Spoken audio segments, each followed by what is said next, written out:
Hello, তুই আল্লাহর বান্দা, সৃষ্টির সেরা ইনসান কুল না? আপনাকে তো ঠিক চিনতে পারলাম না। তুই বড্ড মূর্খ, নাদান। আমায় চেনার চোখ কি আল্লাহ তোকে দিয়েছেন?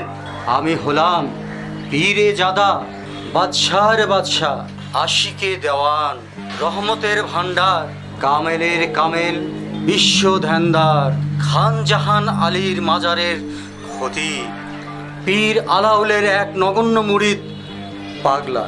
তো আমার কাছে ফোন করেছেন কেন? হুম, সমস্যাটা তো তোর রে পাগলা। আমার সমস্যা মানে?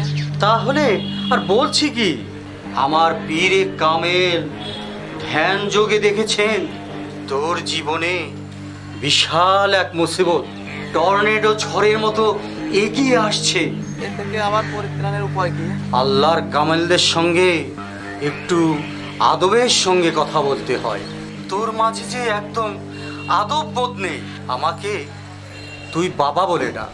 জি বাবা। শোন, তোর এই সমস্যা থেকে বাঁচার উপায় হলো তুই 29 কেজি 500 গ্রাম আতপ চাল, 19 কেজি 200 গ্রাম মসুর ডাল, 17 কেজি 750 গ্রাম চিনি, 39 কেজি 100 গ্রাম সাদা আটা, 9 কেজি সয়াবিন তেল, 11টি সাদা দেশি মুরগি আমার পীরের মাজার বাগেরহাটের খান জাহান আলীর মাজারে পাঠিয়ে দিই। তোর পাঠানো এই সব খাবার খেয়ে প্রায় 32,000 আল্লাহর অলি তোর জন্য দোয়া করবে, তোর এই মুসিবত কাটিয়ে যাবে। আমি তো বাগেরহাট থেকে অনেক দূরে আছি বাবা, এগুলো পাঠাবো কিভাবে বাবা?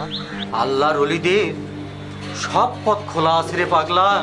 একটা বিকাশ নাম্বার নে, তোর সমুদয় দ্রব্য বিক্রির টাকা এই নাম্বারে বিকাশ করলেই আমার পীরজাদা পেয়ে যাবেন। ঠিক আছে বাবা, আমি সকালবেলা টাকাগুলো পাঠিয়ে দিচ্ছি বাবা।